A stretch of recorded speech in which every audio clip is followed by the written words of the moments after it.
Good evening, everyone. Myself, Jainik Ishan Mehta. Jainik, as you can see behind me, stands for Jinshasan ke Sainik. Soldiers of the Jinshasan, to whom Rishi bhai is going to dedicate his entire life. What exactly Jainik is? Next slide, please. What exactly Jainik is and what we stand for. There is a vision statement which defines all of us. Jainik is an army which is well equipped with doctrine of Jainism. A group of people, a collective group of individuals who know the real essence, who constantly evolve, who constantly wish to understand the core essence of preachings delivered by Lord Mahavir. An army well equipped with doctrine of Jainism, dedicated for protection, preservation and progress of Jinshasan. Next slide. So there is this beautiful song. There was no coincidence when we started with Jainik last year, and this song was already there. But somehow these 4 lines of this song, I feel all of us, everyone standing here, members of Team Jainik, these 4 lines resonate with us a lot. Allow me to sing for a moment. Shasanni raksha chhe pyari, shasanni shobha nyari, shasanni aanadhari, shasanni jau balihari. The protection of Shasan is beloved.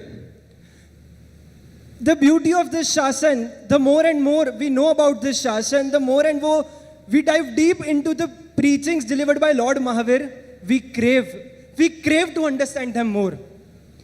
And that's why beauty of this Shasan is cherished. But this is all when you abide by the doctrine of Jainism. Nothing will go beyond the doctrine which protects all of us. And the last line is very important. A lot of people sometimes take it in other way. Last line says, Shasanni jau balihari. Shasanni jau balihari doesn't mean that you have to sacrifice your life for Shasan. There is a bigger meaning to this. Shasanni hu jau balihari means each and every moment of my life, each and every breath of my life, each and every heartbeat of my heart, I would dedicate to my beloved Jinshasan. शासन के लिए मरना सभी जानते हैं, लेकिन हम वो हैं जो शासन के लिए जीना जानते हैं. We are the ones who thrive to live for our Jinshasan. Whenever someone joins Jainik, he or she takes these 3 pledges. Number 1, I dedicate my life for protection of Jinshasan. Number 2, I commit my life for preservation of Jinshasan in all the situations. And number 3, in Jinshasan's progress, I foresee my own progress. These are the 3 pledges all of us take and all of us live by. Next slide, please. So as you can see behind me, the missions of Jainik are based out of 3 wings. There are primarily 3 wings in Jainik: protection wing, preservation wing, and progress wing. Next slide. So the first mission of Jainik is protection of Jinshasan from global issues. As Nishit bhai said recently, that we are currently in a global state of war, be it never-ending war of Russia and Ukraine, or Israel-Hamas, Israel-Palestine, Israel-Iran, or the recent war-like scenario between India and Pakistan. What if suddenly a war breaks out tomorrow? What to do? Keeping this aside, the standard of living to which we have got used to today has become no longer sustainable.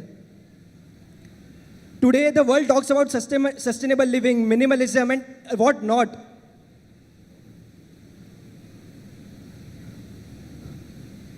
which is our current standard of living has also led us to extreme climatic changes. For the first time ever, I think so, we the ones who live in Mumbai, if anybody is over here, for the first time this year, the monsoon set in May.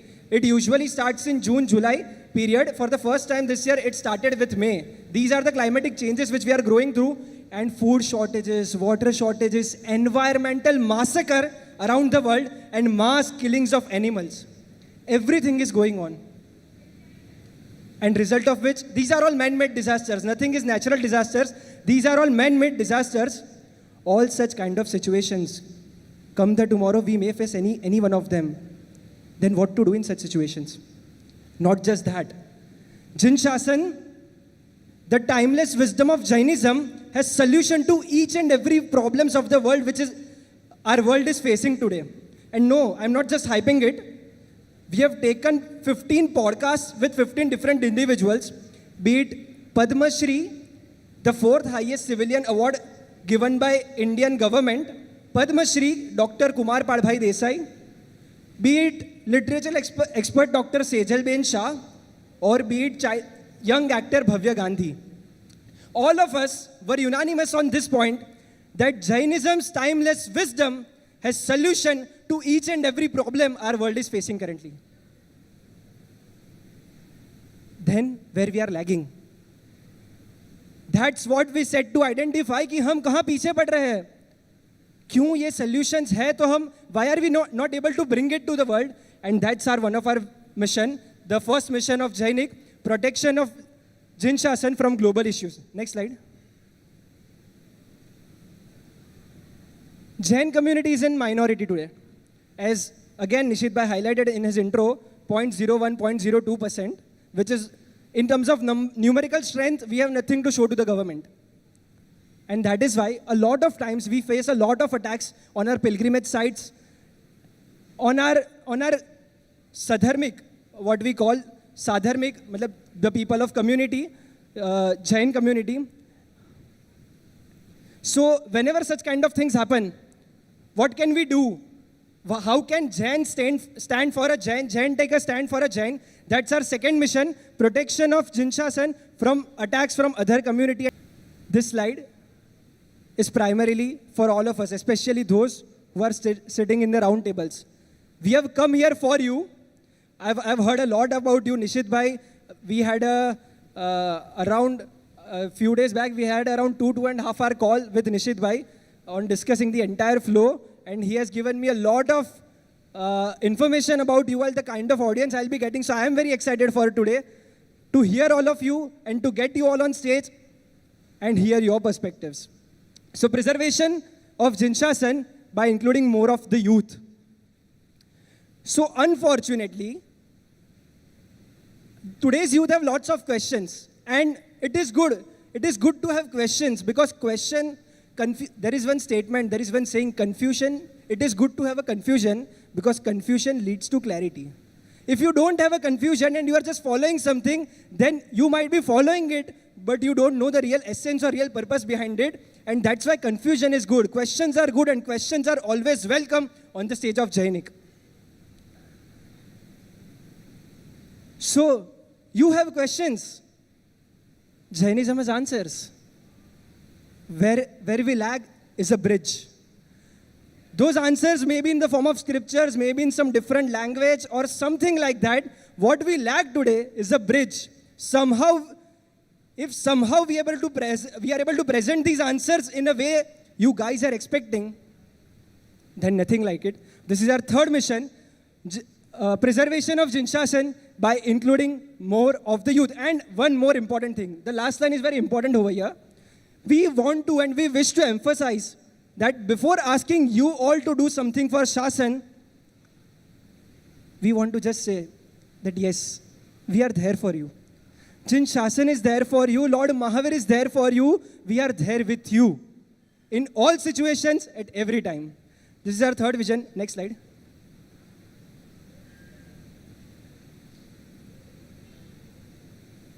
Protection, preservation.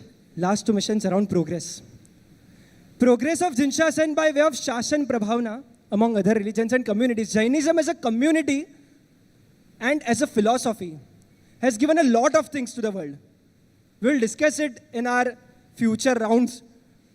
But it has given everything. But somehow what has happened now, we are very peace-loving community. So sometimes our peace is taken as cowardice.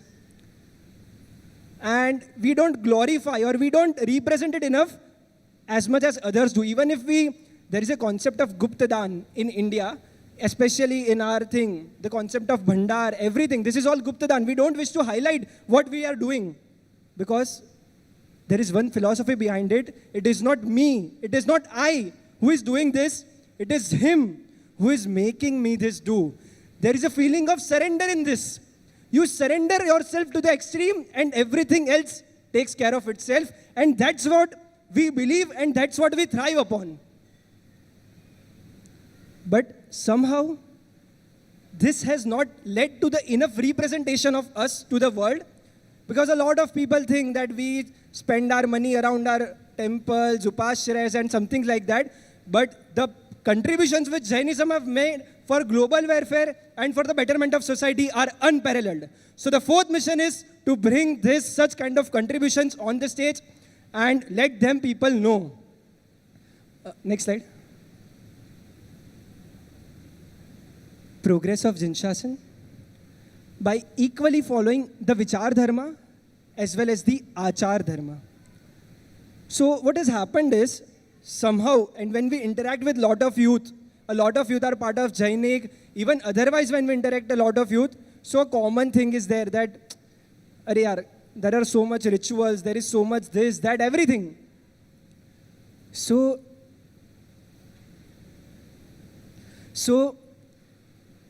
definitely, Achar Dharma has its own importance, which can never be challenged. But then, if a Jain has ahimsa in his Achar, then he also has Anekantvad in his Vichar. The book which all of you have on your table today is about that. The English translation of Anekantvad is Pluralism, which is the title of the book on all your on your tables, which is written by our Gurudev Pujya Shastranishth Pandit Pravarshit Rulebook Link Vijayji Maharaja. And for the first time, I was there with him a couple of days back.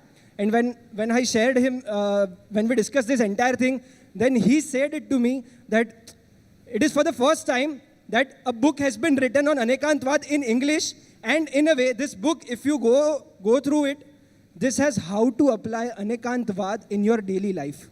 How can you practice Anekantvad in your daily life? This is what this book is all about. So Ahimsa in Achar and Anekant in Vichar.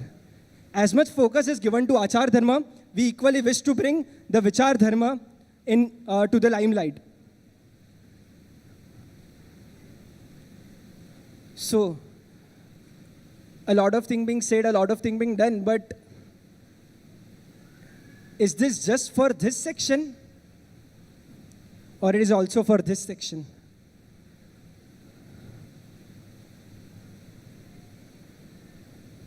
Jinshasan has seen unparalleled, innumerable and uncountable contributions by the female. You know who is the first person to attain salvation? Do you know? Marudeva Mata, correct. So Lord Adinath was Marudeva Mata's son.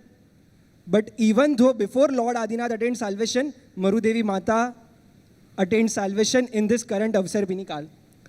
So, who is the first person to learn language in the current world? First person to learn language, anybody? Correct. The Brahmi script, the most ancient script of today's time, Brahmi, was delivered to us by our Lord Adinath's daughter Brahmi. And who was the first person to learn mathematics? Quick. There is no other section which knows the answer. Yes, that's correct, Sundari. So, just this gesture, like our Prime Minister, the Indian Prime Minister, Shri Narendra Bhai Modi, has this initiative, Beti Bachao, Beti Padhao. But if you look at our Lord Adinath, he implemented this initiative not just by preaching, but by doing, by implementing.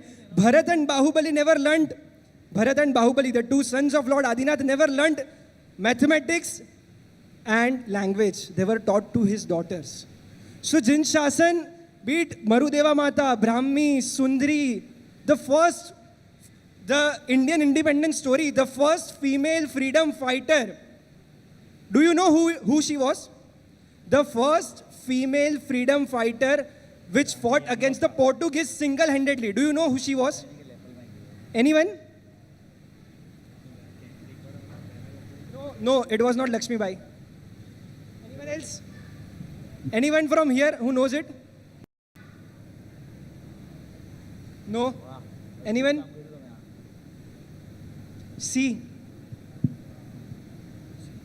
the contributions, it's like, kaisa hai pata hai? Our society na always took mothers for granted. Mummy che.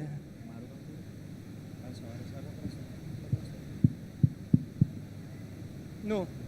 Mummy che. Mummy ne chale. Mothers che. It's okay. We always took them for granted. And what happened? We even took our female freedom fighters who she alone fought Portuguese out of in south, down south, I forgot the name of the kingdom, but she was ruling that kingdom and she alone fought with Portuguese. And I believe this year, this year in February, it was his 500th birth year. Unfortunately, she was Jain, but nobody from Jain community celebrated it or told world about it, but Indian government recognized her contribution and released a stamp. There is this tradition of releasing stamps. When earlier people used to send posts, we used to attend affix stamps on that. Indian government released a stamp in her honor. Her name, as it is written over here, Rani Abakka. Rani Abakka Chota. You can Google about her, or you can find you will find a lot of information about her. But she was the first female freedom fighter who fought for our motherland in front of Portuguese. So many Yakini Mahatra, Pahini Devi, who gifted us Kalikal Sarvagnya Shri Hemchandracharya ji, or who gifted us Bhagwan Haribhadra Suriji, Haribhadracharya ji, who wrote 1444 grunts. The lot of Sadhu Bhagwans refer to him as Bhagwan Haribhadra Suriji, his grunts. But wo kabhi mile. How did we got this? Because Yakini Mahatra gave, when he was small, he gave it to the Acharya Bhagwan, and rest is the history. I can if I go on this slide, then this entire session will be over here. So I will have to stop somewhere. But this is the kind of contributions females have made to Jinshasan. And we invite all of you, all this section, to come ahead. And that's why when we move to our interactive session, we'll distribute topics over here as well. From both sides, on each round table, one person have to come on stage. I'll explain the entire structure in detail in future slides. Next slide. So, coming to the action plans and coming to the today's interactive podcast session which we have planned. The action plan of Jainik, the first action plan which we started was Jainik Youth Empowerment, in line with our third mission, which is preservation of Jinshasan by including more of youth. This action plan aligns with that vision, where we offered 4 digital courses of current times which are of utmost importance and which help them build the side income while they are studying or while they are doing their main business or job, which were digital marketing, Python programming, graphic designing, and video editing. More than 70 plus students took part in this, and the courses are ongoing currently, and we have received a great response, and we are in process of launching Youth Empowerment 2.0 very, very soon. Next slide. Our main mission or main vision, Vision Jinshasan, Action Plan 26-27 competition, in which we identified 15 different topics for the Jinshasan of today, which is facing a lot of difficulties, and from these we identified 15 different topics, and we identified 15 different individuals who have excelled in those fields and took podcasts with each one of them. Thereafter, the stage is open for you. After hearing to this podcast or after listening to this podcast, what we really need is action plan ideas from today's youth. The youth of today, you all have a lot of ideas. Whenever we meet, even I was standing outside, I heard a group of people, "Arey, ye aisa kare to, if we do it this way, if we do it that way." But somehow we lack a stage where we can invite you to come ahead and share your ideas. And Vision Jinshasan is that stage where you can come ahead and share your ideas for betterment of Jinshasan. So there were 5 rounds to this competition. I'll not go in detail in much about them, but moving on. Our today's session focus is on you. So of this 15 podcasts, we have identified 5 main challenges which our Shasan is facing currently. And on these 5 challenges, we want ideas from you. So what we will do is, my team will distribute placards on each table. 5 placards over here. So 1, 2, 3, 4, 5. I think so 6 round tables are there. If somehow we can club them into 5 teams, and here as well, if somehow we can club into 5 teams. So after the placards are distributed, what you have in your hand is next 15 minutes. Next 15 minutes, you have the time to brainstorm on these topics. You have a title and you have pointers on your hand. You can brainstorm on this topic, and after 15 minutes, from each round table, we will invite one. From the team, you have to nominate one particular person who will come on stage. We will sit here for a short 10 to 12 minutes podcast discussion with each one of you. On each topic, a female representative will come ahead, and on each topic, a male representative will come ahead, and we will sit here to discuss those problems and their possible solutions which you all are having. So, are the cards distributed? Here? Okay. Cards are distributed. You have 15 minutes in your hand to brainstorm on the topics, and thereafter nominate a person from the team who will come ahead and will sit for the discussion. Time is all yours.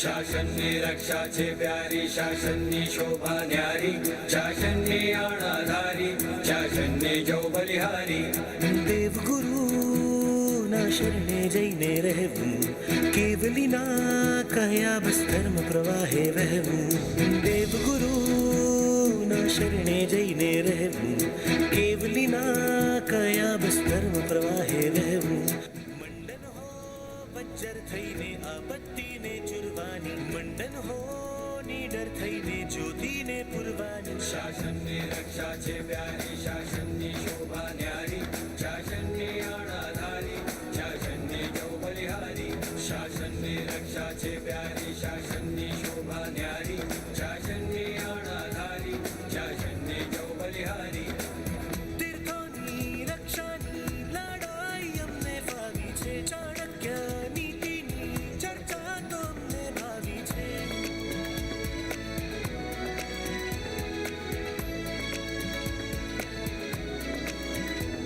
જોખમની સામે જૂજવું એવી તો શાસન ભક્તિ છે ના ઝૂકવું ના મૂકવું શાસનને સોંપી શક્તિ છે પડ્યા વિના મહાવીર એ તો અમારો મંત્ર છે શિવ વસ્તુ સર્વ સૃષ્ટિ સૂત્રે અમારો તંત્ર છે મંડન હો વચ્ચર થઈને આપત્તિને ચુરવાની મંડન હો નિડર થઈને જ્યોતિને પુરવાની શાસનની રક્ષા છે પ્યારી શાસનની શોભા ન્યારી શાસનની આણાધારી શાસનની જો બલિહારી. Okay, time up. We'll start with the first topic. So the first topic we have for the day is promotion and preservation of Jinshasan. What can Jains do to spread the awareness? So both sides, one people who have nominated, please quickly come on the stage. Promotion and preservation of Jinshasan.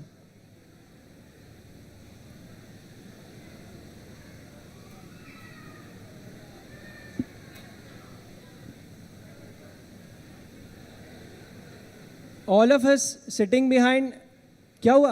कहाँ है? Which team has got this topic? Yeah.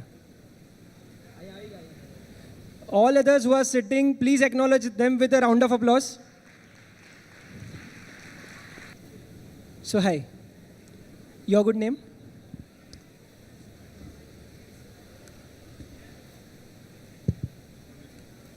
Nehi. Nehi. Nehi. Your good name? Viraj. Viraj. Viraj. Yeah, hi. So we'll start with the first question.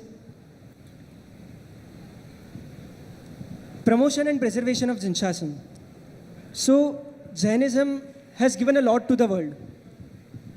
But somehow, where we are lagging today is whenever it comes to the crunch situation, we don't have an influential voice who speaks up for us. So what can we do to promote Jainism on a large scale so that whenever such situations occur, we are covered? Who would like to? No, you go first. Yeah. Sure. So we discussed a couple of points about it, and I'll just summarize, right? One strong message that we had was to get united, right? But I'll take a step back. Before even we get united, I think one important thing that we need to do right is marketing, right? We are doing a lot of things, but we are not great at marketing. So we need to market ourselves in a better way. Now, couple of aspects to it, right?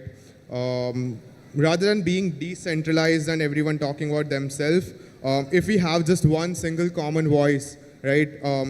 Not just me talking about myself or you talking about some other thing, where you're coming from. We just have one single message of Jainism, that what we are as Jains, and then wherever we go, right, we have a 30-second or a 60-second elevator pitch, which is a very strong message, not about yourself or where you're coming from, but about Jainism, right, with its core principles that can stick with the other person.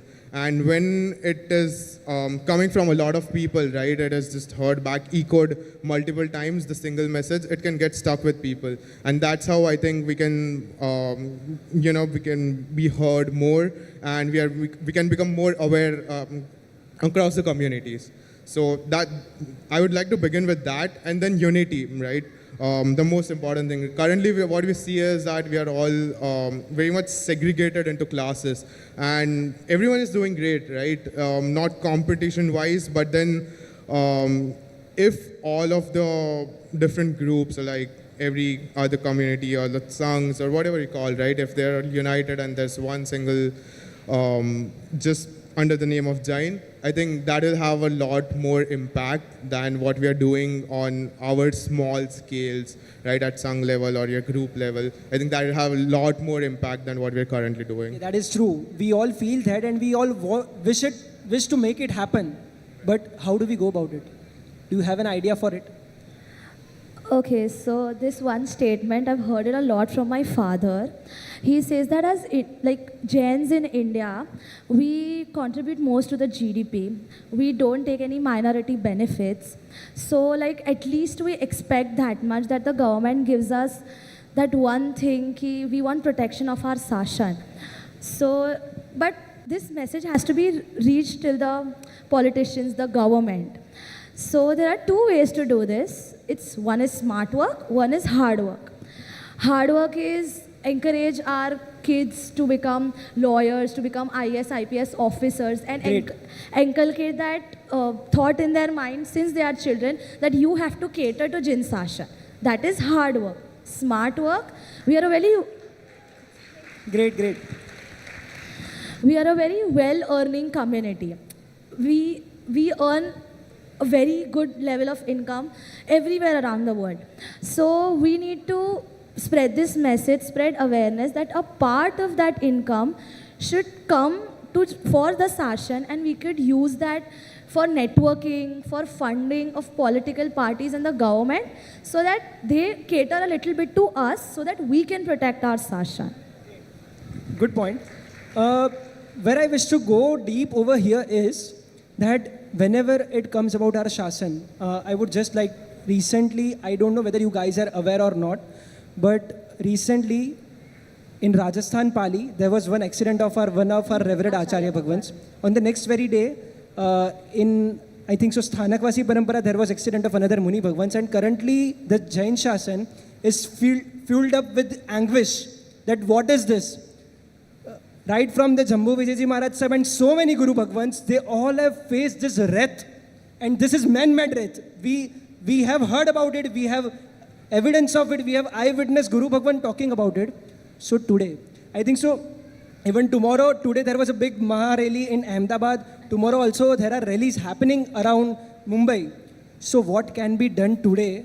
If you guys are staying out of India, for example, 2 questions. If you guys are staying out of India, US, how can you unite with us despite being a geographical difference? How can you unite with us in such situations and build a political pressure so that our voice sounds as one when there is an attack on our sadhu sons? Our team had a point about this. Like, we have Instagram that joins the world together. There should be something, some kind of a technology or some kind of a platform that brings Jains around the world together in one place. So whatever, especially the youth, because they are the future of the Sashan. So there should be something that brings them together, so that it should be like a platform for them to discuss the problems, to find a solution to it and take action over it. When we are politically united, geographically united somewhere, it's going to make a huge, huge difference. A really good point. And to really build upon this initiative, one thing we will have to keep in mind is the youth somehow follows this cancel culture. So whenever you are building up such kind of platform, the openness has to be there.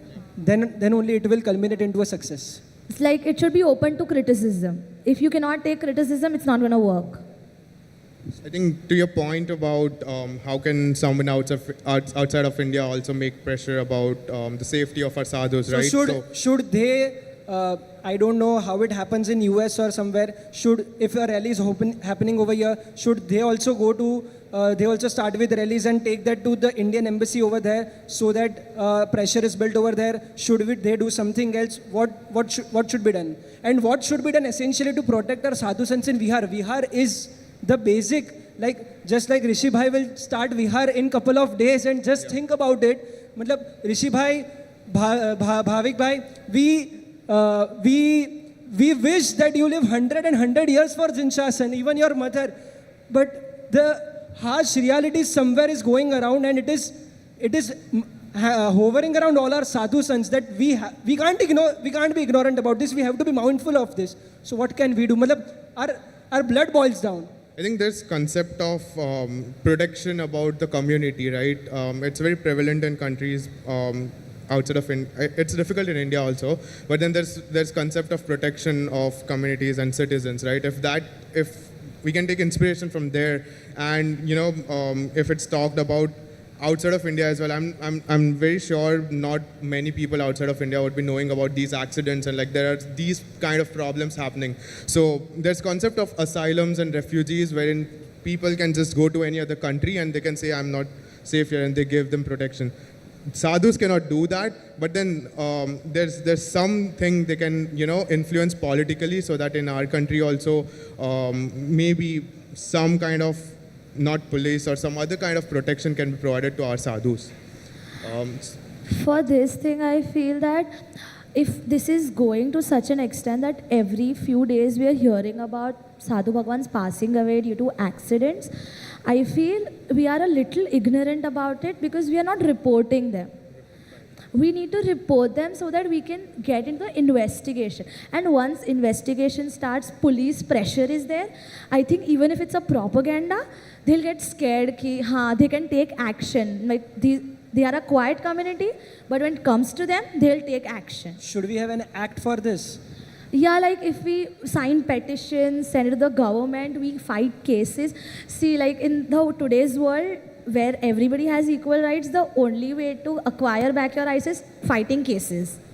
So yeah, that should be a point. File reports about accidents, XYZ people passed away because of this accident. If we keep reporting them, I think it will come in the eyes of the government also, this is happening continuously and this needs to be investigated. Okay. Last question to you all. Coming to our promotion and preservation. So when we talk about promotion and preservation, it is about our tirths. Be it Shatrunjay, be it Girnar, be it Antariksh, or be it anywhere else.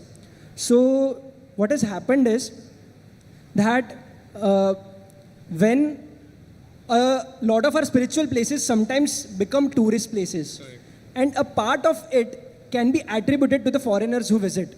You guys already staying in the foreign countries, can you do something that whenever the people around you or the foreigners around you are visiting our spiritual places, they are well aware of what kind of place this is and the kind of decorum that needs to be followed? Can you guys come up for something on this? I think I feel people, sure, it's about foreigners that they're making it a tourist place and all. It is both but way. then Even somewhere our people do this, correct. but yeah. What I've seen is, in my experience, especially let's call them foreigners, right? They are very respectful of other things, right? More than us, I feel they are more respectful about not just their community, but other communities as well. So in a way, if they're made aware of what our respectful limitations are, limitations, or what do you call them, boundaries are, right? Boundaries is the right word. I think they would be very much respectful to abide by it, and more than just respectful, they would be happy to be a part of it, right? Make them just make them feel included, and make them aware of what the restrictions are or why they are, and I think they would be more than happy to join. How can you let them know? That's the question. I think we can, sure, go for it. So we talk about tourist places. Everywhere there are websites about it. That if you visit this place, do this, do this, do this. That's what we see on videos on Instagram, that if you're visiting this place, make sure you do these things. So there's something should be done about our tirths also, that make them aware about the rules that there are there through social media, which is a very good point, that we can make sure that if they even visit our place, they do it respectfully. And the second point is, there is this concept of Giri Seva going on in India. Shatrunjay and Girnar have Giri Seva, and they are promoted that they are Shashwat Tirth, they need to be visited. In the same way, the important other tirths that are going out of hand should have Giri Seva. The youth should be sent there also, and they should also be promoted, that they are equally important. Not just Girnar and Shatrunjay are important, but they are equally important. So it's very important to do that. I heard one incident where a team went to Jaisalmer to do the Shuddhikaran of the old temples in Jaisalmer, which were closed since years.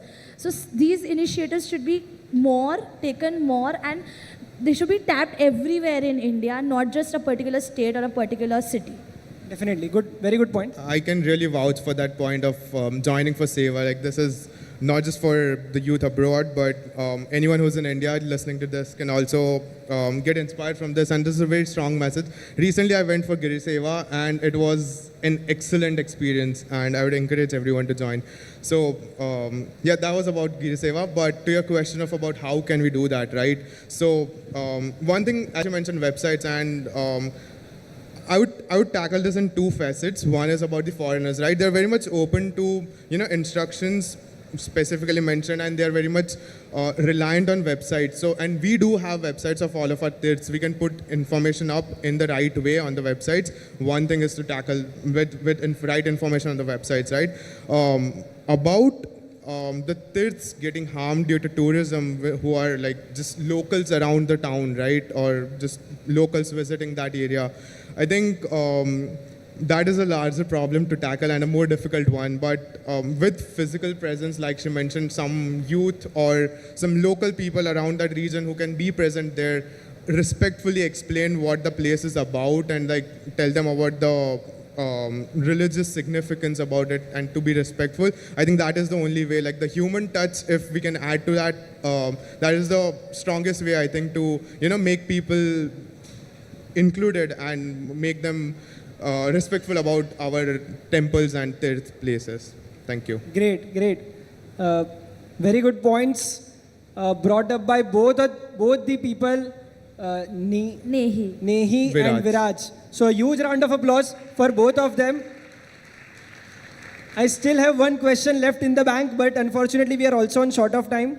So thank you so much for joining us today. Thank and you for we'll, having us. We'll Thank invite you next so group. much. Thank you. Thank you.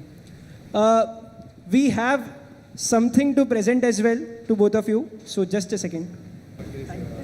Thank you so much for sharing your beautiful ideas. Thank you so much. Thank you very much. You wish to say?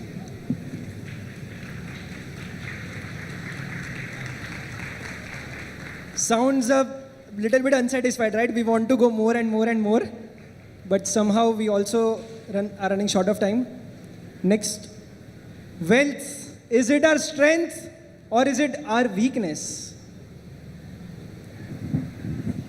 Hi, your good name? Diksha. Shiksha. Yes. Okay, your? Devansh. Devansh. Hi, Devansh and Shiksha. Okay, my question to you. Rather than going into the generic question, is money or strength or weakness, I would like to put a laser light on. So we recently, as I mentioned, we did a podcast with Dr. Hitesh Bhai Doshi, who is chairman and managing director of Vari Energies. What he highlighted was, for a Shravak to be financially stable, to be a messiah of the society, or to be a person who changes the society, first thing he needs to be financially stable. Yeah. At the same time, you will go on till what extent? Should there be a limit? 1 crore, 5 crore, 100 crores, 200 crores, 500 crores? बस इसके बाद जो है वो मेरे शासन के लिए, वो मेरे देश के लिए, वो मेरी. So how do you strike a balance between both? You can go first. Okay, so coming to the point of creating a limit, we cannot create a limit on how much we want to earn or save, but we can create a limit, we can create a plan that this is are my spendings, this is how much I need monthly, annually. I need 1 lakh, I need 10 lakhs, I need 1 crore. But a single money above that will be a donation, will be something which I won't keep for myself. Is may it be a sadharmik bhakti, may it be anything, whether it is for Tirth Raksha, whether it is for my neighbor, whether it is for my friend or anyone. But I should have a limit for my own self rather than having a limit on how much I'm going to earn. Because that is never going to stop. If I earn 1 crore today, tomorrow I need 2 crores. I need to control first myself. I am happy with a normal bag, that's okay. Because one cannot be happy with a 1 crore bag, one cannot be happy with 1 lakh bag. So first we need to create the limit in our own mind. If we set the limit for ourselves, then automatically the extra spendings will go to the society. So what we have heard is in US there is this spending culture of people earn for 5 days and then they spend it in next 2 days. So when it comes to India, so a kind of what you mentioned is that striking a balance, right? So a life over there is a luxurious, or the desires keep on rising, the desires keep on going up. To strike a balance or to restrict yourself,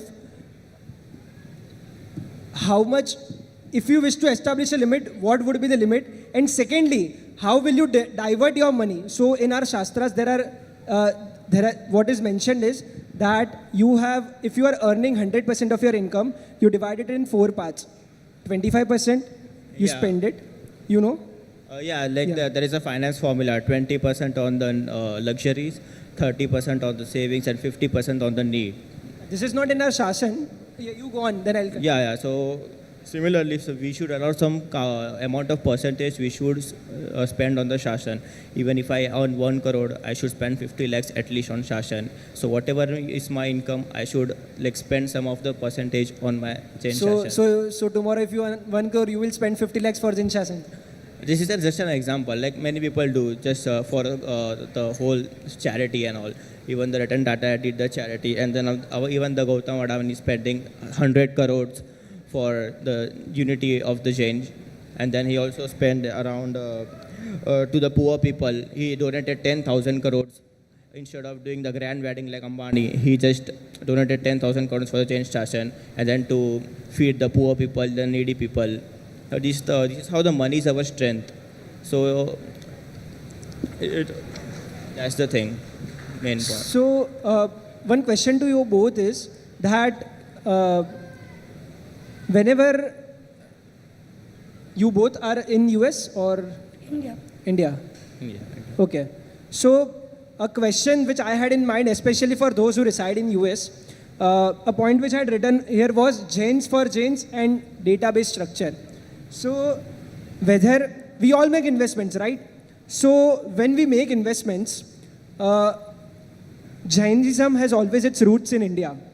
A religion which has originated from India, all our 24 Tirthankars were born in India.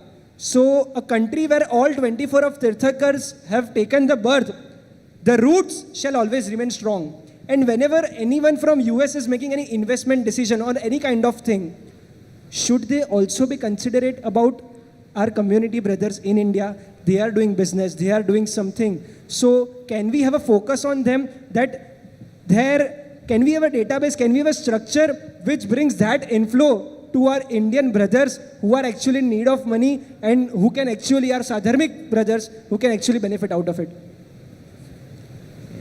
Yes, they should, because we should have the data that how much they are spending on us, then how we can also maintain the database structure, like how they are helping us for our Shasan, even if they are living outside, but the roots are in India.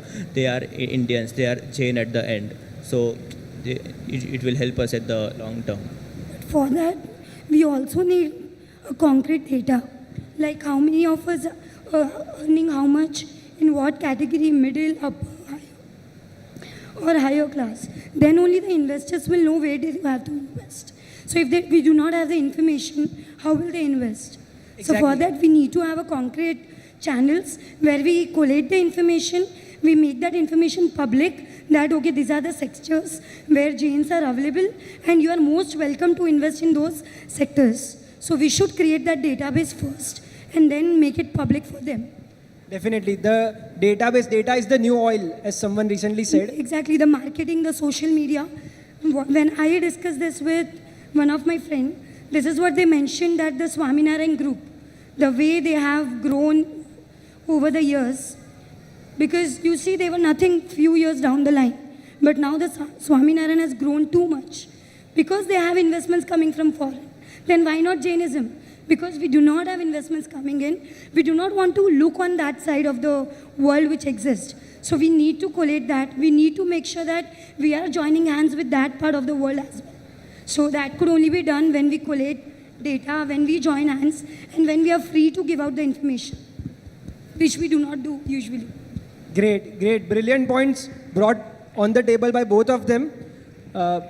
Rishi bhai, people would also like to have each one of yours perspective on each of the topics. We would love to.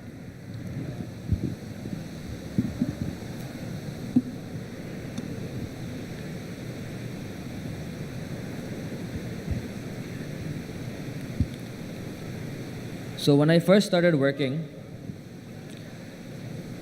this was something I learned from my mother, is that she automatically diverted 10% of her salary for not just Shasan, but for good causes. It was set. So in the US, you get paid directly into your bank. You can set this percent to this account, this percent to another account. And so that's the same thing that I did. From my very first paycheck, 10% of my paycheck goes directly to a different account. Then I don't touch that account. On one side, yes, we can say we are setting this for Jainism, we're setting it for that. But at the same time, if as a Jain also we are supporting other causes, people are seeing that, people are learning from that. Many of my friends actually, after learning that I did this, they started doing the same thing. I had a habit on my birthday. I asked all my friends, what cause do you like? And for whatever cause you like, I will send $50 on your name to them for my birthday. So every year, almost $800, $900 I would spend, right? What this does, none of those, organizations were Jain or anything. But what we say was sadbhav. Jains are compassionate. They think of others first, even on the day when people should be thinking about them. Right? Their first thought is others. we forget that even those actions play a big role. And so when it comes to, to being a strength or weakness, it's not about how much we earn, it's about how we spend and what is our intentions when we're doing those things. Great, brilliant point that the organizations which his friends would have liked to spend, where Rishi bhai eventually spent the money, may not have been changed, but still a connection, a bond, a warmth with which he had it with his friends. He donated the money towards them. A brilliant perspective shared to us by Rishi bhai. A big round of applause for this thought, for this noble thought. Thank you so much. Thank you. Just a second.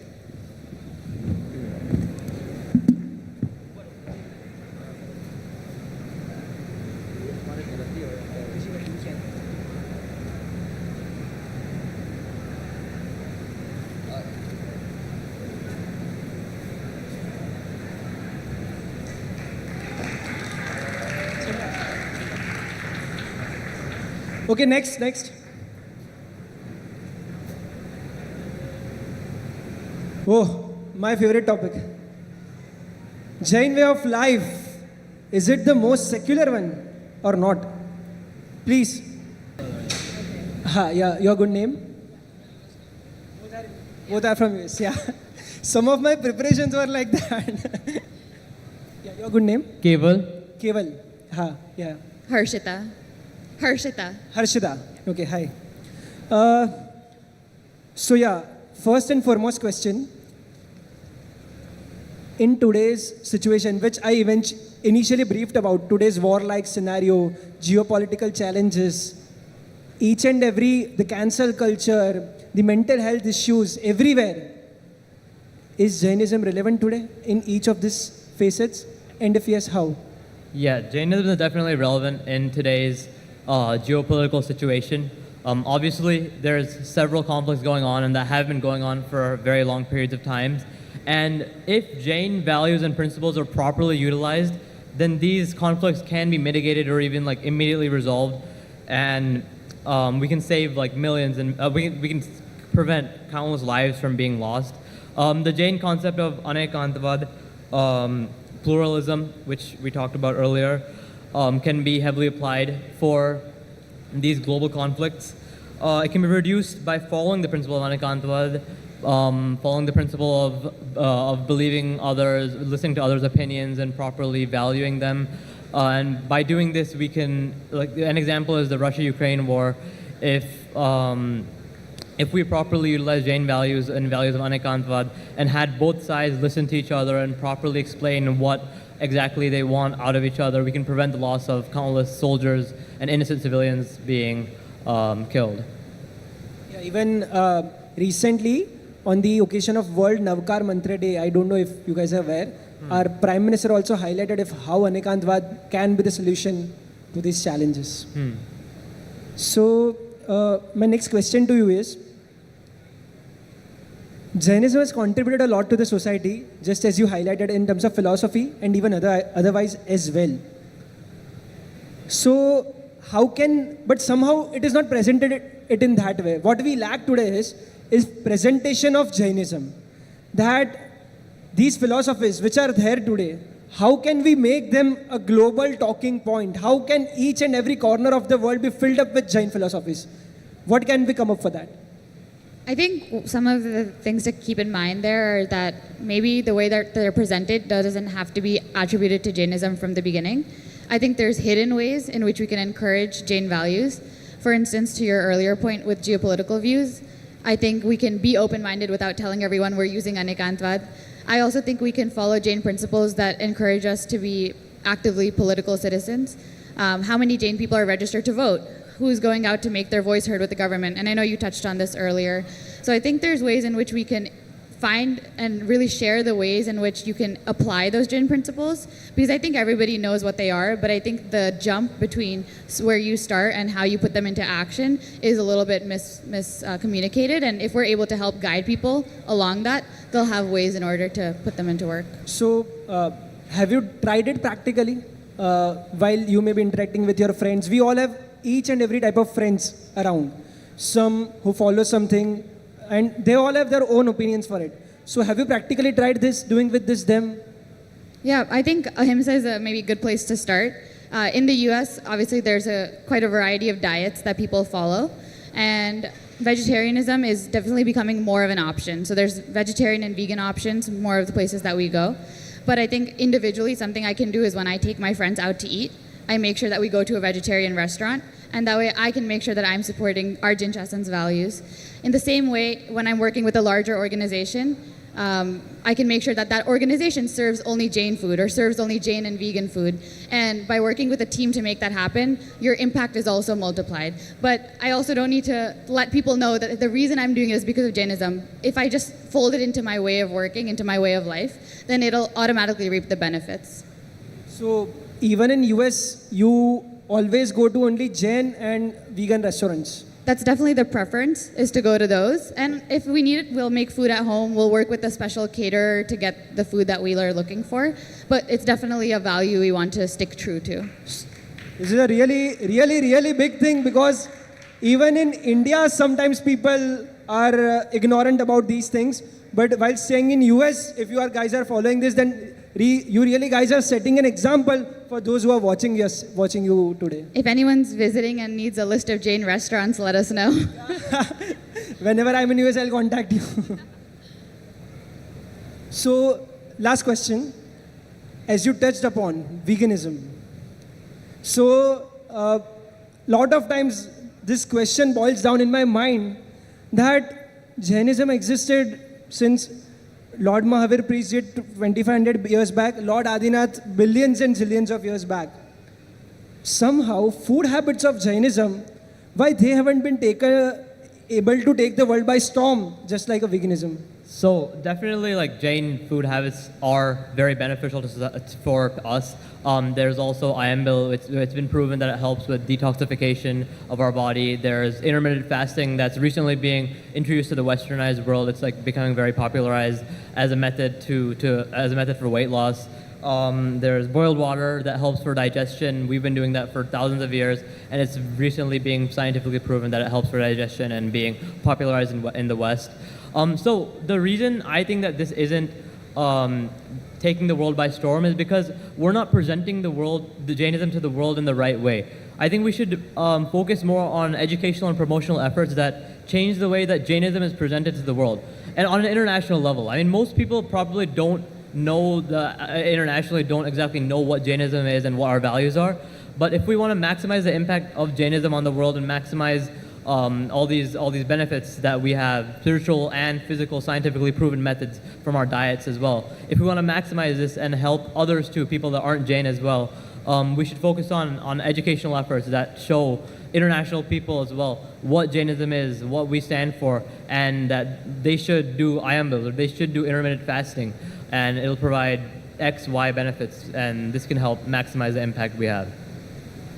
So, exactly, when you mentioned that we are not presenting it in right way, so what I hear from a lot of people is perception is Jainism is a kitchen religion. What do you mean by kitchen religion? Jainism is about, okay, you eat this, you don't eat this. You eat this, you don't eat this. That's it. That's what they have known. So, to present them in a right way, what exactly we should be doing? We need to present in the right way, I agree. What exactly we can do, or how can we reach out to them? We shouldn't just emphasize what you can and can't eat. We should also emphasize why, the spiritual reason for it, and then we can also put more emphasis on the health benefits. So it's not just seen as a kitchen religion, as you mentioned. Yeah, I think a lot of it.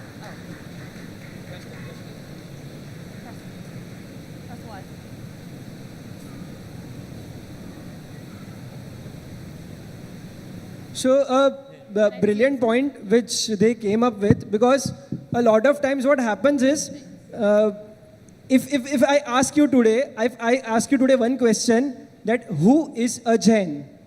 What will be your answer? What will be your answer? Anyone?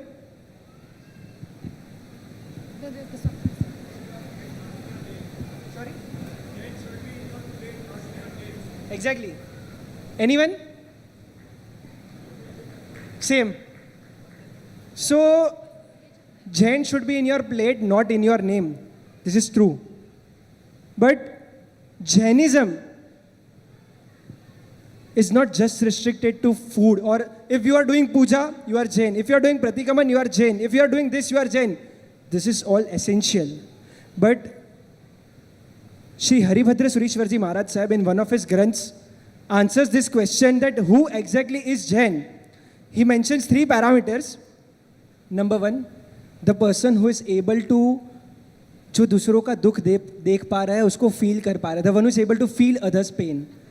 Number 2, the one who sees good in others, who is able to जो गुणवान लोगों की अनुमोदना करते हैं, जो the one who is able to see good in others and he is spreading them to all the people he know. And the last, he behaves with everyone in respectful manner. This is the definition of Jain given by Haribhadra Surishwarji Maharaj Sahib. And somehow we are not able to confine it to, we are presenting it in a way that it is a ritual or something like that. Yes, you were saying. I think with a lot of Jainism and any religion, you focus on the practices because that's the easiest way to see it in action. And I think it's natural for us to jump to that. But that also means if you have friends who you tell, hey, I'm Jain, the first thing they think of is no onion, no garlic. That's kind of what they jump to, right? And I think that's a perception problem, like you mentioned. I think tackling this happens in 2 ways. If we're taking the Jain community and we want to encourage them to move towards our diet practices, I think some of that is making sure we're along the journey with them. So you can't just expect to say that you can't have XYZ things, but rather give them alternatives or explain, like you mentioned, what the health benefits might be. I also think a lot of this means modernizing to understand what the youth are looking for. So veganism has seen a spike, but in America especially, it's very much linked to very cruel practices in the dairy industry. And I think seeing vegan practices reflected at our sanghs will encourage youth to be a part of that system, because a lot of times they're saying that, hey, we see that, producing milk causes so much violence. Why are we using that at our sangh? It feels hypocritical. But exploring that opportunity to say what are alternative options we can use could be a really good idea. And I know some sanghs in California have already made that shift. I think the second group of people are people who are not Jain, but we also want to encourage them to move towards the virtues of a Jain diet. And I think something to keep in mind there is that there's 2 ways of approaching that as well. One is to just tell them to get to the finish line where we are, and the other is meeting them where they are. And I think something big here is understanding that means you can't start them off with a list of 15 restrictions, but maybe you can start with 1. And it reminded me of something that Sadhiji Bhagwan said earlier today, where we were talking about, do you do a normal life or do you take Diksha? And she was like, those are not the only 2 options. There's a whole spectrum in between, and it's important to explore all of the things that happen along that path. And so for people who are, for instance, non-vegetarian, starting off by introducing healthy vegetarian options, again, explaining what the benefits might be, and also making it so that it's not an immediate trade-off, but something that they can explore, something that they don't feel that they're forced into. And naturally, I think, as we know, the vegetarian diet is essential to solving climate change. It's helping with reducing food waste. Our practices like Chovya and Ambel also benefit the community as a whole. And we can, as a collective, build that world that we're all looking for. Great. It's a process, as you mentioned, that there is not just this and that. You evolve. Each one of us are in different stages of our life cycle. You evolve over a period of time and you eventually understand and fully gain it. Brilliant. A huge round of applause for both our guests for this topic. Yeah. Rishi bhai, we all crave to hear you. We missed on the first one.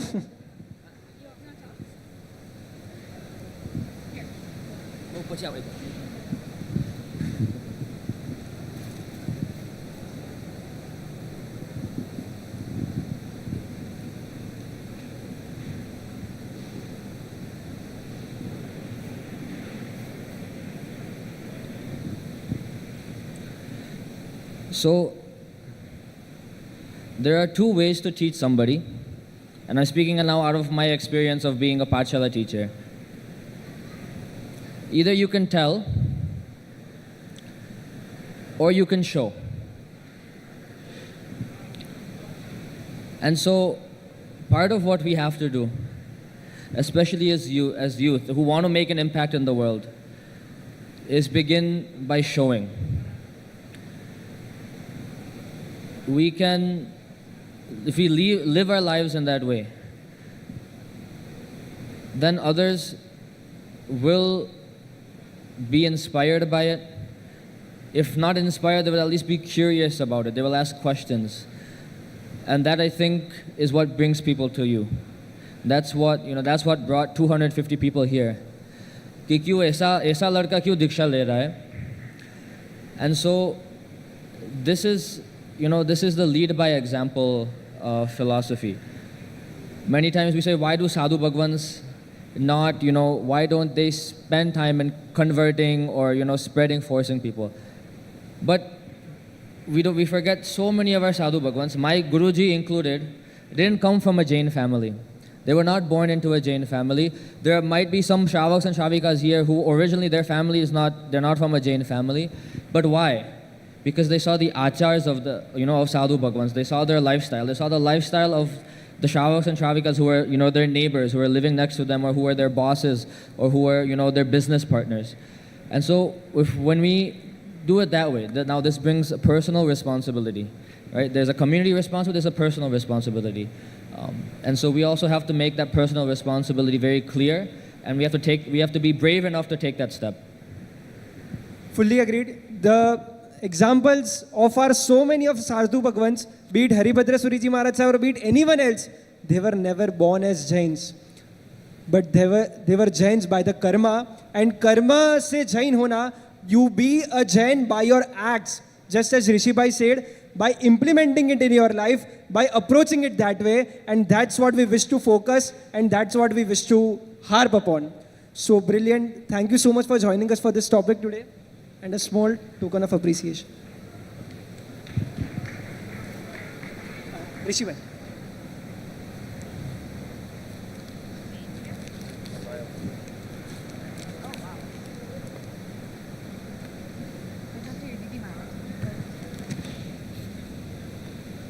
I also want to give a huge shout out to my team. Good work, team. I promised them I would. Oh, did you? Next. Rishi Bhai told that this is his favorite topic of all 5 when I asked him. So whoever is coming, most welcome. Hi, your good name? Hello? Sure, thanks. I'm Satej. Satej? Satej. Yeah. I'm Amy. Amy. Emily. Yeah. Yeah. Amy. Amy. Amy. Yeah. Okay, Amy. I and humbly come before you here. I know I'm not part of the group, but I was nominated. So I'm an educator, so they asked me to come up. So I'm humbly coming here. Yeah. So, but you are prepared, right? Yeah, yes. So that's a spot.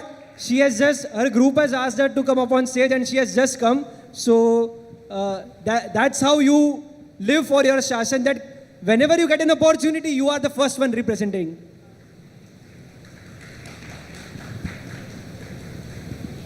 So, first and foremost question, what can we do to promote Jain teaching in the main...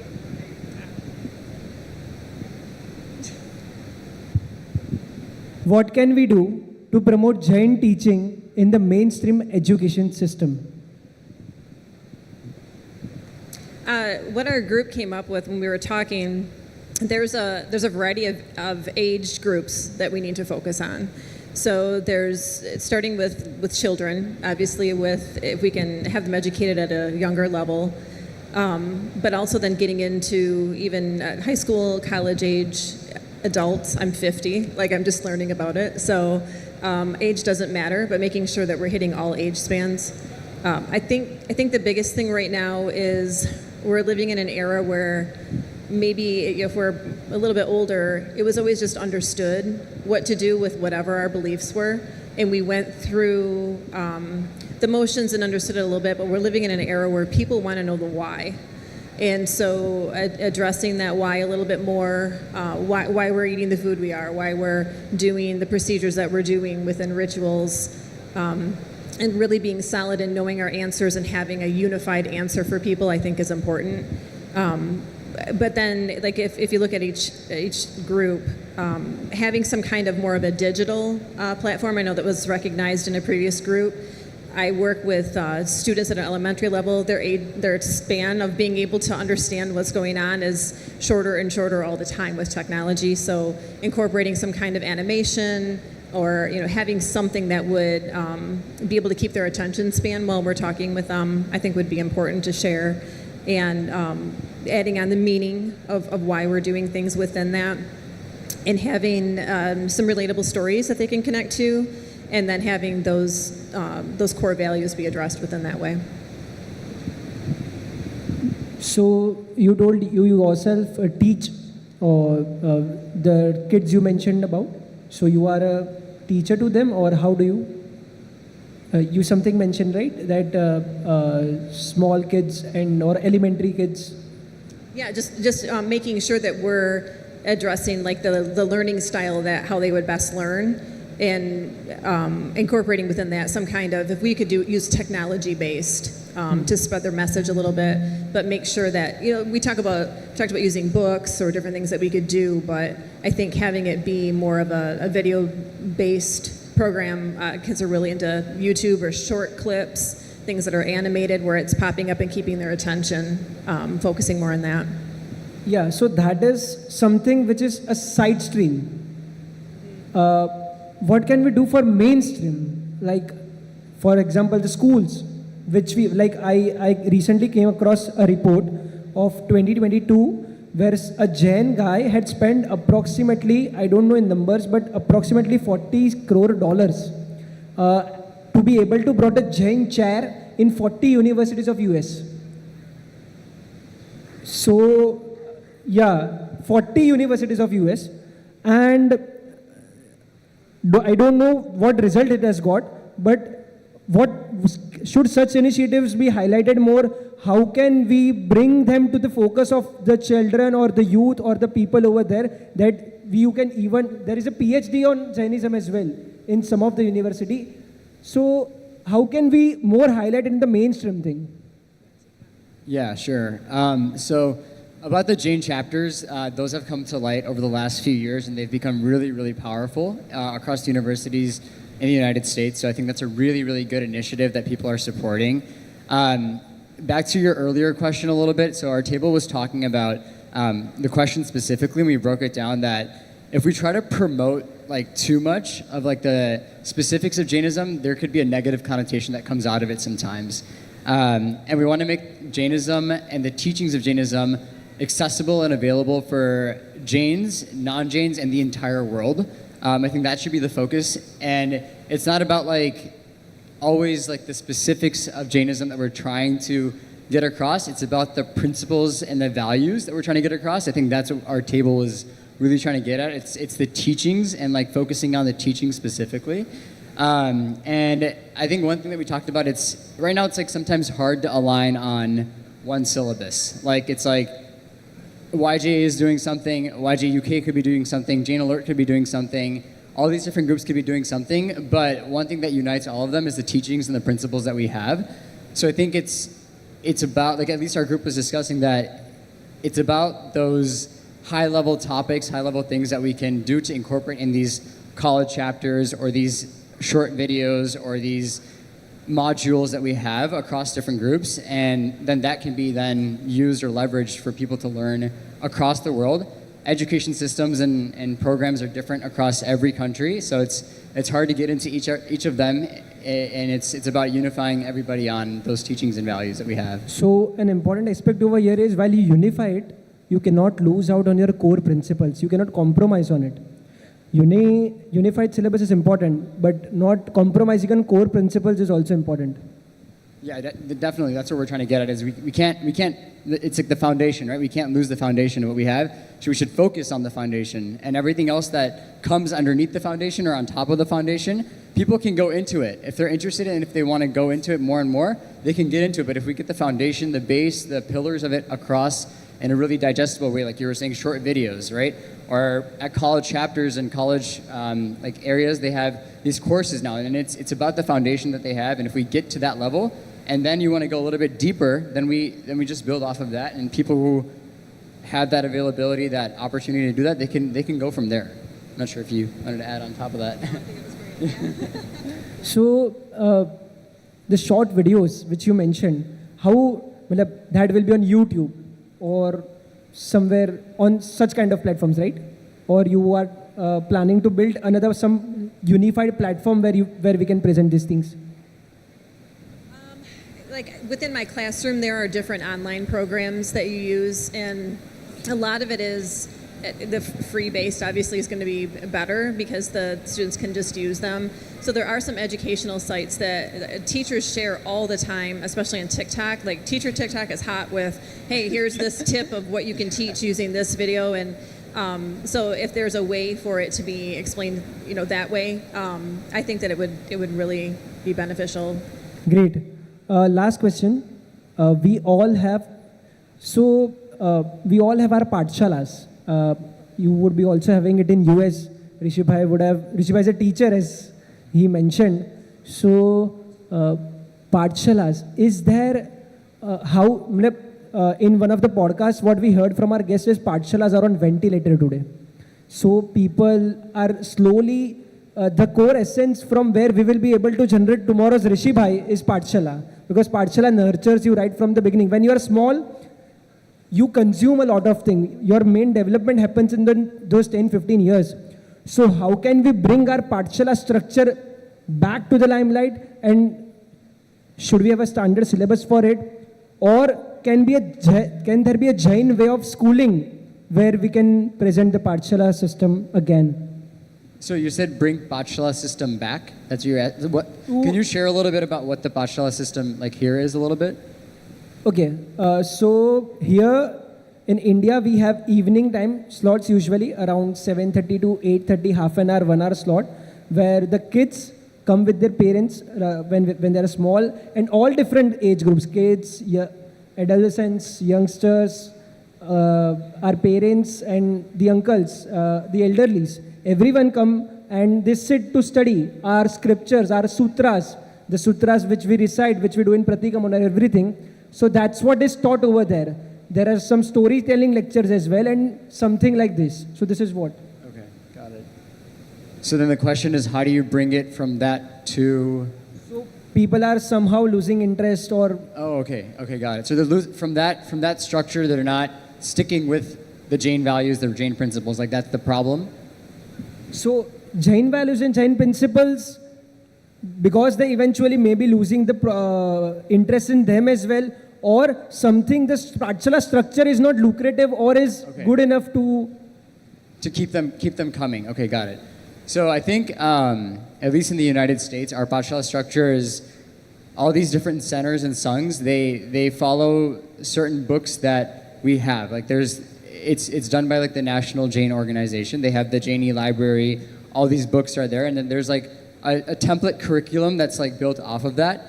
Each sangh, each center, there's pathshala teachers here from the US, they kind of add their own flavor to it. So like, for example, like Rishi's class probably had a little bit of a different structure than like my pathshala teacher's structure had, because he knew the students for his class better, and like my pathshala teacher knew the students for my class better, but we were still getting the same Jain education based on the same books that we had.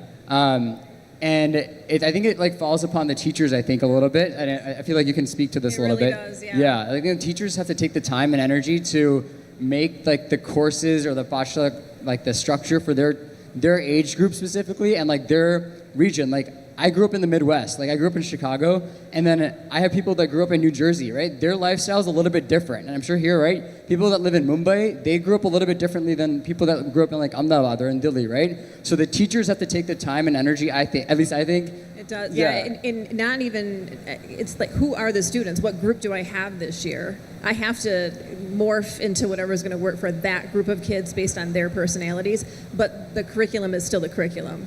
But I can make those changes in how I need to do it based on the learning style of that person. But I still, knowing that I have a set curriculum of what I'm going to follow, and that's being taught in every single school, is what's important. Yeah. Great. Some great insights on the topic. Lastly, the ball is in your court.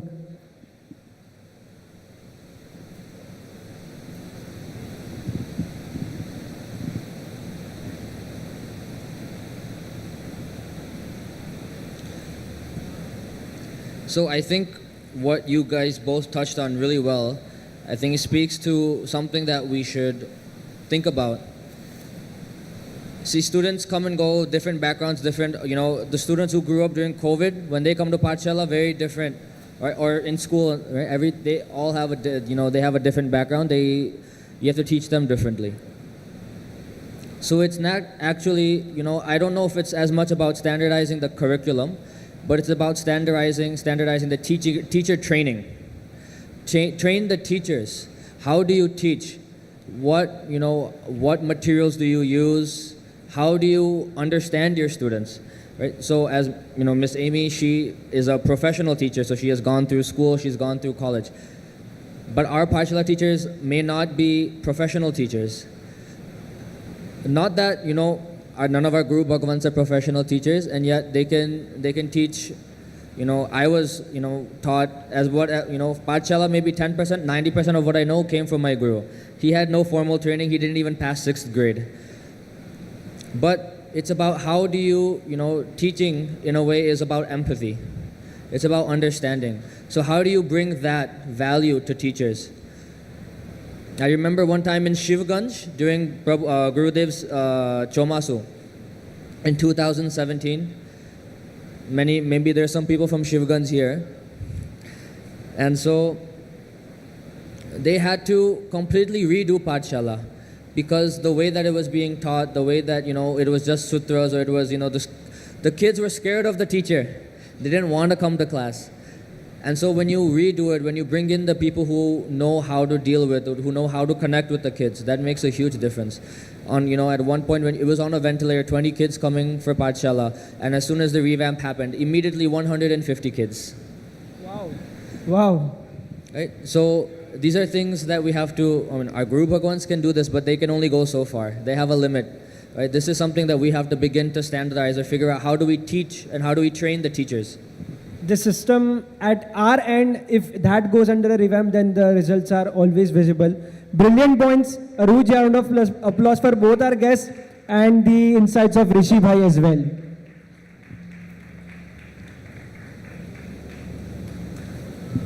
So Rishi bhai has to do his Pratikaman and he has a lot of things, lot of events lined up as well. So Rishi bhai is leaving. We'll miss your insights on the last topic, Rishi bhai. I just wanted to say something else quickly. I wanted to share with you that one of the reasons I'm here is if anybody in this room knows Neil, he's the very special young man who you might see sometimes on his phone or sitting in spots or sitting on the female side.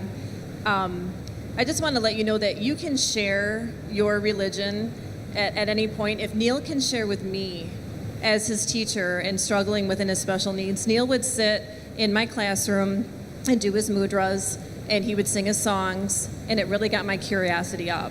And then I started talking to his mom about it, and Vinitha, and I started talking to Raj. They're wonderful people. So you can share in ways you don't even know. But if a student who has special needs can get his teacher to come visit India for the first time, you can share. So he told you about this, and that's why... Neil, I got to know Neil. Neil struggles with being verbal, but he has a very intelligent soul inside. He knows 4 languages, he can sing, he knows his obsession within his autism is Jainism. So he would sit in my classroom and I would just let him do what he needed to do. So he would do his schoolwork and then he would earn time to sit and do his mudras. That was his reward. So he was sitting next to my desk. Yeah, wonderful family though, and they've really changed my life. So. जिसको शायद अंग्रेजी में पता नहीं चला, हिंदी में मैं बोलता हूँ. जस्ट मिस एमी है, टीचर है, जो स्पेशल नीड्स जो बच्चे होते हैं उनके टीचर है. उनके पास हमारे ही संघ के एक लड़का नील, शायद है कि नहीं पता, वो रोज़ आता था और उसका माँ बाप का एक प्रभाव बोलो, उनका खुद का पुण्य बोलो लोगों, लेकिन उसको मुद्रा जो हमारे जो अरिहंत मुद्रा, ऐसे पंच परमेश्वरी मुद्रा जो होते, वो अपने आप वो करता था. पूरा दिन स्तवन गाता था. उनका सूत्र वो सीखा, वो कांस्टेंट उसका रटन होता था.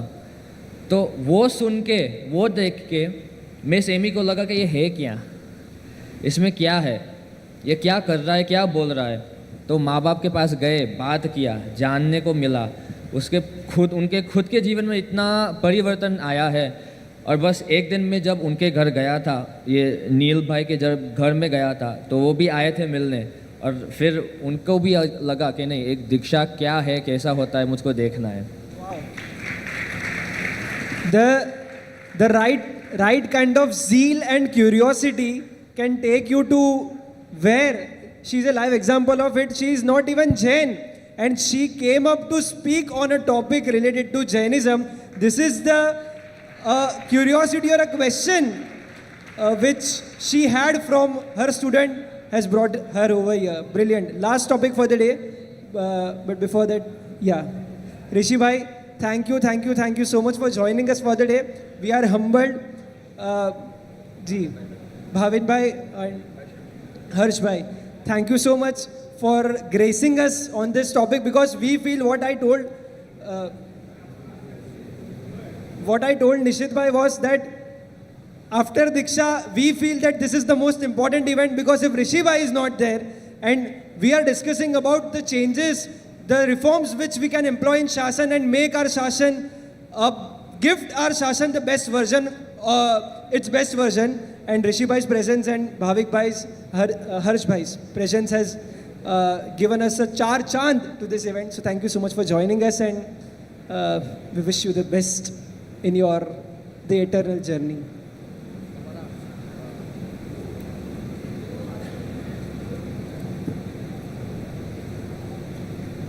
Before Rishi bhai leaves, we want the entire Jainik team on the stage for a few minutes before we continue.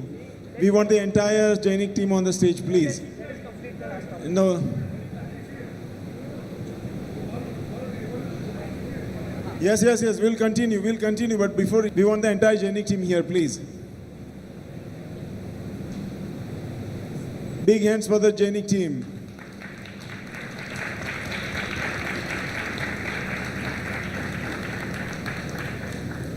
So this team has put a tremendous amount of effort in the last couple of weeks. I have personally spent like close to 4 to 5 hours with them on the phone, but behind the scene, I don't know how many hours they spent. So we would like to do a little bahuman for everybody. Nirut bhai, can you come over stage as well?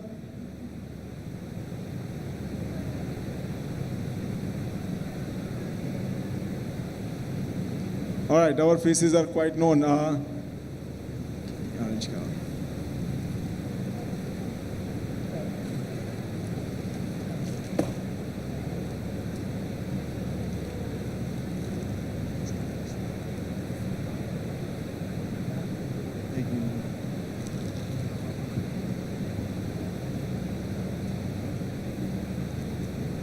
First, we would like to invite our host, Ishan. Please, na Rishi bhai aap hai Varshidan ma. You must have to have it.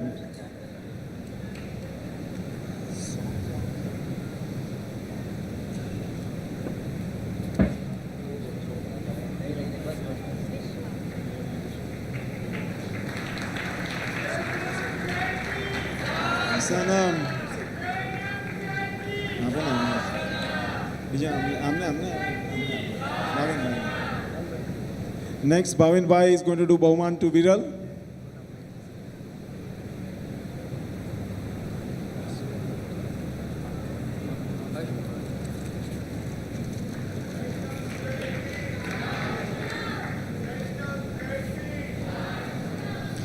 And Harsh bhai is going to do Bahuman to Vishwa.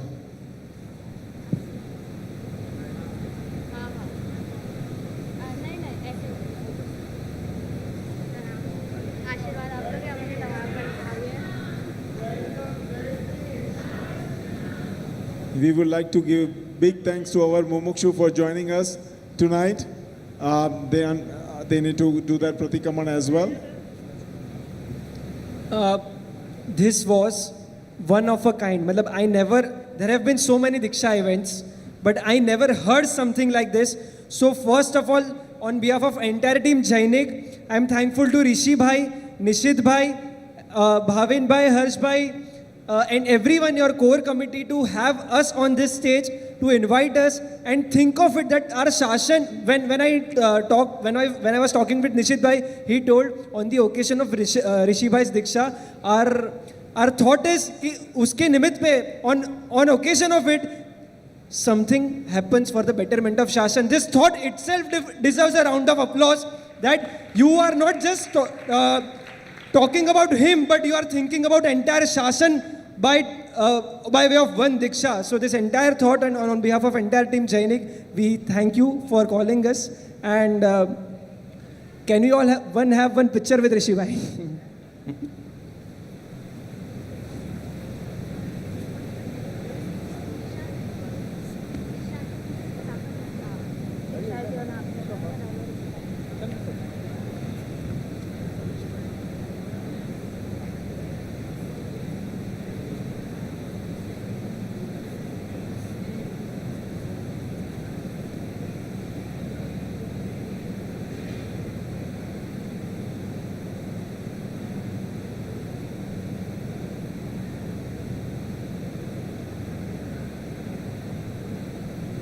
So, last topic for the day, rituals and spirituality. Please.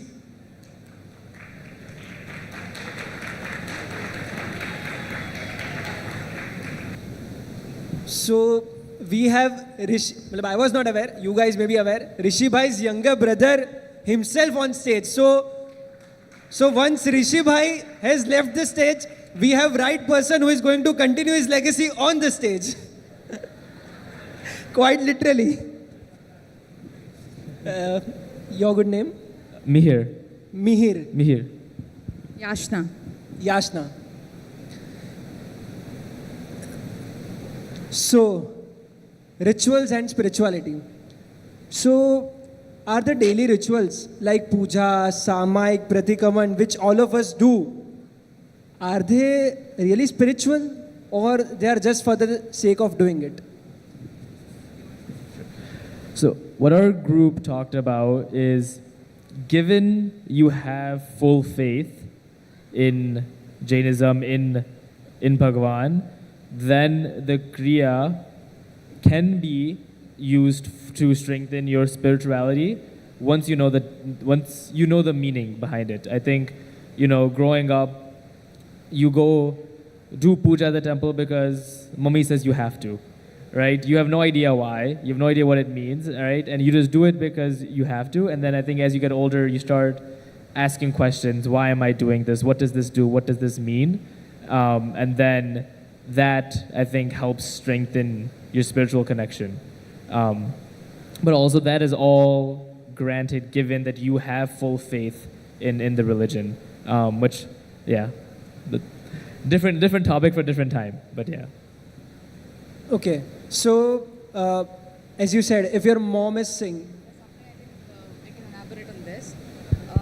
So the questions, when it says that just kriya or spiritual strength, I think it's not a is or question. It is an and thing, because as simple as if I want to travel somewhere, I have the car but not the petrol.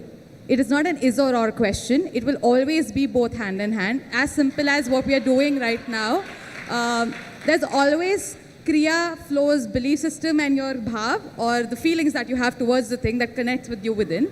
And that feeling again will do a kriya. Because let's say today you had the idea of wanting youth to come together to be a part of a cause, to bring about ideas that would actually help Jinshasan going forward. If it's just an idea, it's a feeling. But how will it translate? Through kriya, through this. And similarly, right now we're doing this kriya. Right now, where so many of us, some of them are really taking this kriya seriously. That I really want to contribute to what this is, and it makes sense to me right now. And there's some of us who's just a part of it to listen. So that's where the bhav or the connection where you want to connect to your spiritual strength comes into picture. That your kriya will again translate into intent, and your intent will go back to kriya. So it is not a is or and question. Brilliant. So it's a circle thing. Yeah. I think best answer of the day. We should. Really brilliant. The Lord Mahavir's preachings always enlightened on the path which balanced both Vyavahar Dharma and Nishchay Dharma. If you remove one, you can't do other. If you remove other one, you can't do the first one. So brilliant take. I really loved this.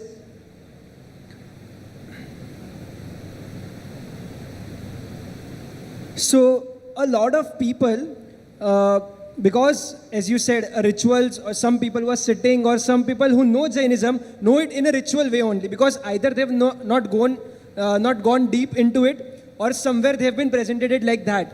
So how can we really uncover our spiritual strength, which is our heart, which is spirituality is the base on which Jainism thrives? How can we uncover it and present it in front of the world? Presented in front of who? World. Oh, okay. So even in somewhere in US, like when we were doing one of the podcasts with Padma Shri Dr. Sudhir Bhai Shah, he told that there are a lot of neurologists. He's an international neurologist. So there are a lot of neurologists in US and UK who who think that Jainism doesn't have anything on meditation aspect, anything on dhyan aspect, while we all know what Lord Mahavir did for 12.5 years. What he did was Kayotsar Dhyan. So this is the perception which they are having. So how can we reach out to them? I think this goes with I think it was the first or second question about awareness, right? How do you build awareness of Jainism? I think, right, I said Jainism right now is looked at as a kitchen religion, right? While we have a lot of people here, overall we are a very small percentage of the population, small in India and even smaller in the US, right? Nobody really knows who Jains are. And I think the biggest way to build awareness, I think Rishi was saying, is showing, right? I think if people see you acting in a way that they want to emulate, right? That they're like, oh, this person acts differently, but in a good way, right? He or she does all these things that I wish I could do. They'll come to you, they'll ask you why, what makes you want to do this, what benefit do you see from this? And then you can, I think, bring in the Jain aspect of it. I think there's also, right, is our goal for people to just act in a more Jain way, or is our goal for people to act in a Jain way and then know it is also Jainism? I think the first is the actual goal, right? The second comes from pride, right? If you want people to know this is Jainism, right? That comes from, no, like this is our religion. That comes from ego, that comes from pride, right? What the actual goal should be is just people acting in a way that is Jain, right? I think what the Acharya said, he said, right, the three things that make a Jain, right? None of those mention anything about Bhagwan, mention anything about puja, mentioned the word, oh, you have to call yourself a Jain, and mentioned how you act, right? So the goal should be to spread how do Jains act, and whether or not people know that this is a Jain way of life, I think honestly does not matter, because that just comes from a point of pride, which again, I don't think that is the goal. That is not the goal. That is true. Coming on to the lifestyle of a Jain sadhu. So, what do you think a lifestyle of a Jain sadhu is? Are they takers of the society, or are they contributors to the society?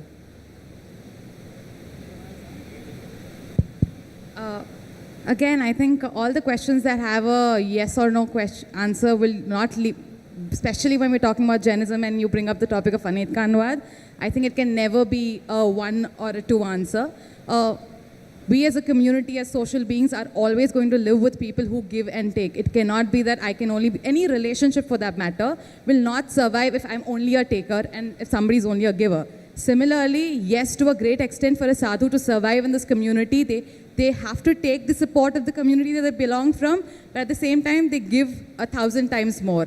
And that cannot be materialistic or can be held by, what food or cloth I was given to survive. It's about the knowledge that you get that will help you survive for generations. So I think if a community is helping me, it is said that if my needs are taken care of, my basic needs, which is my water, food, a place where I live, I can improve, grow exponentially in terms of my mind.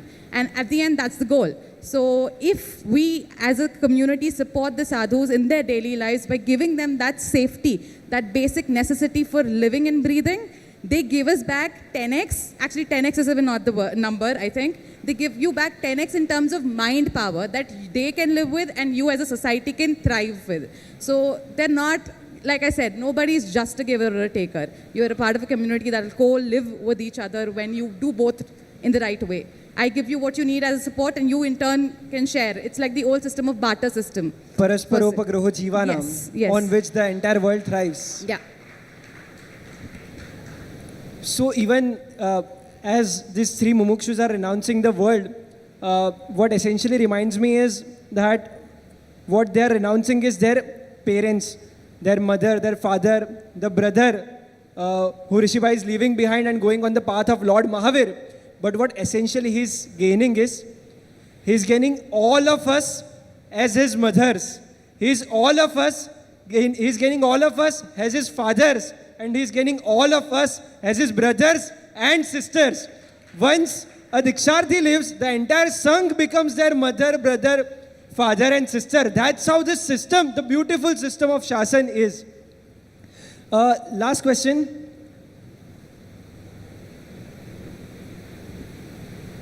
So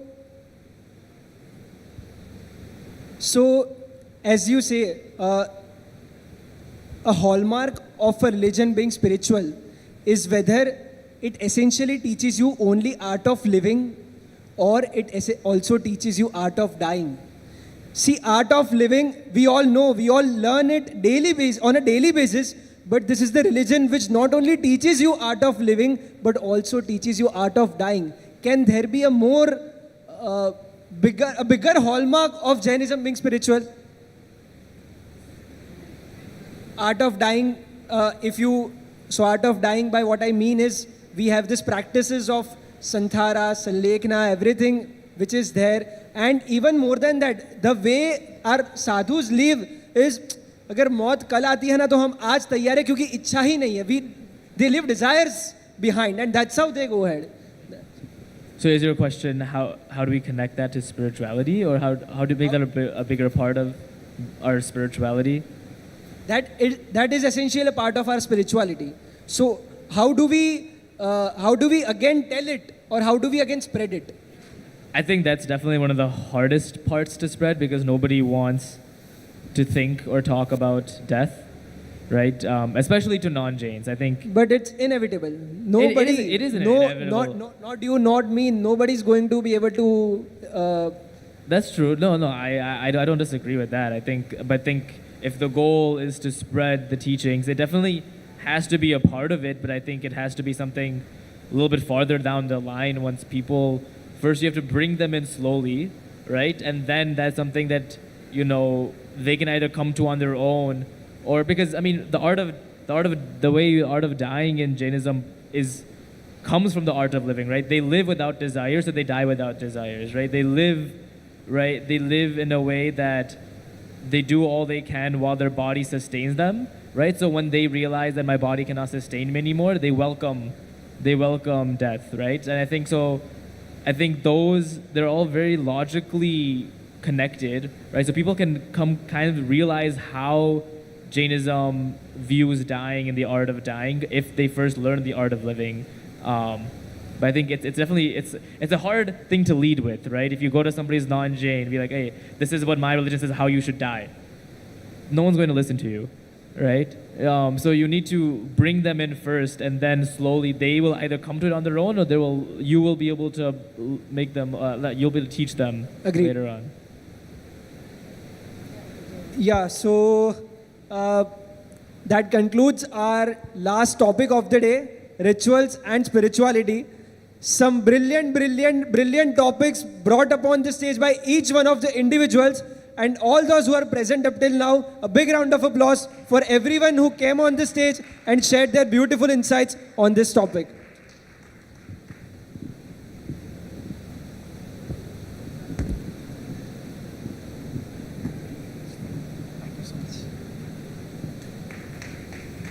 Brilliant answers. Thank you. Loved them. So,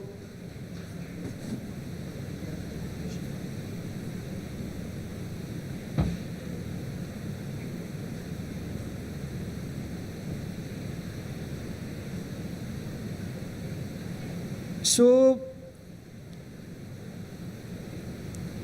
how are you guys feeling? Matlab, was this worth it? Like, if let's say, if we are able to allocate another 120 minutes or another 90 minutes, would this have gone on and on? That's the kind of depth the youth of Jinshasan possesses today. If given a chance, if given a stage, if given an opportunity, they are ready to come ahead and express their vision and action plans. What we need to do essentially is bring up a platform which allows them to express. And that's what Vision Jinshasan was, is, and will always be. As I mentioned earlier, Vision Jinshasan Action Plan 26-27 competition. It's a platform of the Jains, for the Jains, by the Jains. And all of you who express your thoughts and ideas today, you can be a part of it. The registrations are still open up till 15th of June. There will be a QR code, you can participate, and you can share your ideas in the form of action plan. The grand finale of this entire competition, let me tell you, more than 1,000 people have already registered and participated in this and are committed to give their ideas, and from entire India, be it Savai Madhopur, Nellore, Kochi, Kerala, or there are 2 registrations out of India as well. So you all can join us in Vision Jinshasan grand finale.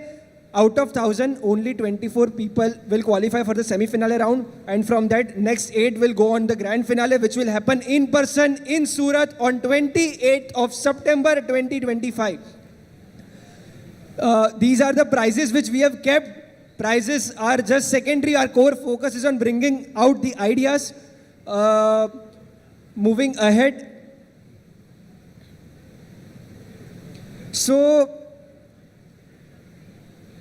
all of you who otherwise even wish to connect on their ideas with us, you can be a part of Jainik. The book which you have received has a pamphlet as well, which has our QR code and details about the competition and everything. You can take that.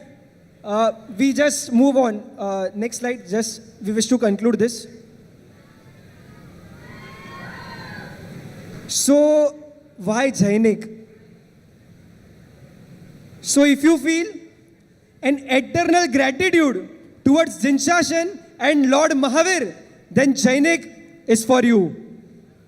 If you feel a burning desire within you to do something for Jinshasan, then Jainik is for you. If you wish to dive deep into this vast ocean of Jainism, then Jainik is for you. If you are in awe of Lord Mahavir's preachings and wish to understand them more and more, then Jainik is for you. If you wish to do something for betterment of public at large, then Jainik is. If you continuously thrive to make this world a better place of living, then Jainik is for you. If you are determined to protect Jinshasan, protect our Shramani Bhagwans in Vihar at any cost, then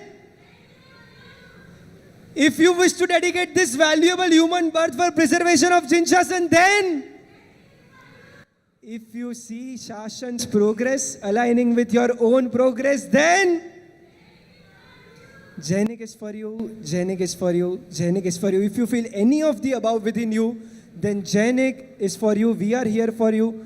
We are always open and welcoming you.